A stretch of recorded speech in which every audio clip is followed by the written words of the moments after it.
Hello everybody, welcome back. I am TheChornick, and today, ladies and gentlemen, holy moly, we are going to review Pokemon X and Y episode number 92. Yes, the second to last Pokemon X and Y episode. Next season that's coming up is the X, Y, and Z series. I know, not so different, just a little extra Z at the end. But ladies and gentlemen, yes, we are rearing up. Is that how you say it? Rearing up to the end of this series, and we're gonna have the last episode have to deal with Olympia, the gym leader. It's gonna go off with a bang, ladies and gentlemen. We're going to face off against Olympia, Ash versus Olympia, in the final episode of X and Y. Fantastic. But this episode, ladies and gentlemen, we get introduced into Olympia, and we actually receive a lot of content and a lot of things thrown at us in this episode. Now we have Olympia, as you can see here, and she's all using her psychic powers, and she's shown to, be really powerful and foresee a lot of events in Kalos, and that she's able to protect Kalos by being able to do this. Now she was able to foresee the primals facing off against each other in the Mega Evolution Acts, and she is also able to foresee the events that's going to occur in X, Y, and Z. And so I guess it's a nice little lead into the next series, and I'm glad that they had Olympia kind of fulfill this role of seeing, foreseeing all these events. Now she sees that Ash is gonna have something to do with it, and that he's gonna be like, apparently he's like, the prophecy is about that he's gonna save the Kalos region or something, some prophecy that Ash has to go and fulfill with his good old Pokemon. And speaking of his good old Pokemon, a huge character that was basically very important in this episode and was highly showcased was Frogadier and his whole backstory as a Froakie before he was even with Ash. And so they actually had this whole backstory shown, and Olympia was showing Ash this, and how all the trainers before Ash, I think there was about like 9 of them, I believe, they, how Frogadier left them, or should I say it was Froakie at the time, left them because, he didn't want to be with them because they did not provide one thing that Ash apparently provided for Frogadier.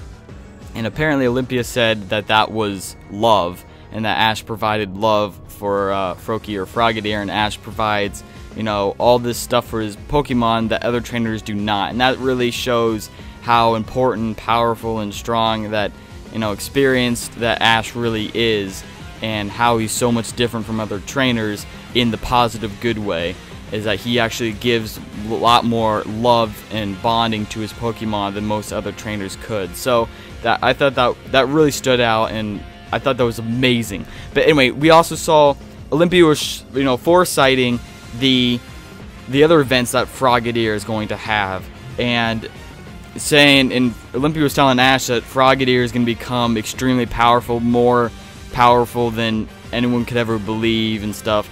And Ash originally thought, oh, he's going to evolve into Greninja, and Olympia was like, no, it's not just that, it's even more so. And then all of a sudden Sycamore was like, wait, are you referring to Mega Evolution? And so all of a sudden Ash looks at Frogadier and is like, everyone's like, oh my gosh, he's gonna Mega Evolve. And so the thing is, I think that's not what's gonna happen, obviously, as we kind of see that it's just gonna be a different form of Greninja. It's not gonna be a Mega Evolution.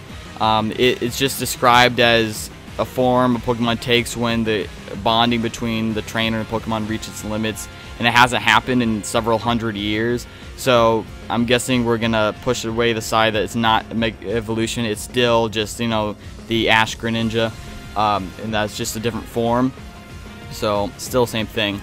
Now the thing is, when Frogadier was little, it fought against, it was different from the other Froakies. It was very determined and wanted to be the best Pokemon, and the best, most powerful Pokemon it could be, and in the world pretty much. And it was always training and determined to become stronger and train on its own. And it wasn't like the other Froakies, and that's why it was very unhappy with a lot of the trainers that it worked for, that it fought for. But Ash was a lot different, and Ash provided what Froakie thought he needed, and that was the love and support, and Ash was strong enough in Froakies' eyes that, you know, that's the trainer he wants to be with. But I thought the whole purpose of this episode mostly was about Frogadier and foresighting his ultimate form, which is Ash Greninja, and I thought that was awesome. That huge thing was brought to us, and a lot of the X and Y, Z kind of were foresighting into that series, and that was a lot of what happened in this episode. We also had all those flashbacks, and not only did we have flashbacks about Frogadier, but yeah, we had the flashbacks back down to episode 40.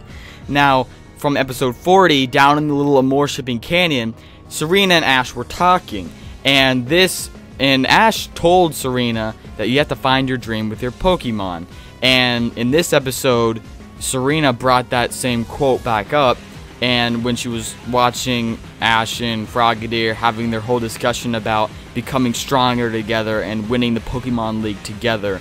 And that was a really impactful moment, by the way. That kind of showed signs that they will win, and like hinting at it, and I'm hoping that is true. But that whole moment, like referring back to episode 40 where Serena said that, like, that just made the oh my gosh, that made the whole moment just bigger and more impactful. And like the fact that they brought it back from an episode beforehand, and they all did all this stuff in just this one episode, and they're trying to pack stuff in, but they're doing it in this episode, did it well. Like they packed so much in, but yet it didn't seem like this episode was rushed at all. You know, we got to see Olympia's showcase, and Olympia showed that how different and powerful she was, and we saw Frogadier's whole story and all that, and you know how the Sundial had something to do with Mega Evolution. And so there's all this stuff happened. I thought this episode was awesome, and I loved it so much. So Frogadier is going to have a huge impact from here on out. We still have to work on the other Pokemon as well, but right now Frogadier is like kind of in the spotlight at the moment, guys. And the writer even said that this episode was going to be the one to change the mood of the series, and I think it did. I think the writer was right. The writer was right. And I think it really, this episode was that fantastic, and it really kind of changed the mood, and really, it's bringing us into the next series, especially right after the bang that will be Olympia's gym battle. And ladies and gentlemen, Talonflame and Frogadier are gonna duke it out with those two Meow Sticks, and they're gonna punch, pooch. Blah, blah. But anyway, thanks guys for watching. I can't wait for next week's episode. That's gonna be awesome. Please post in the comment section below your thoughts and predictions. Love you guys, and peace out. Thank you very much.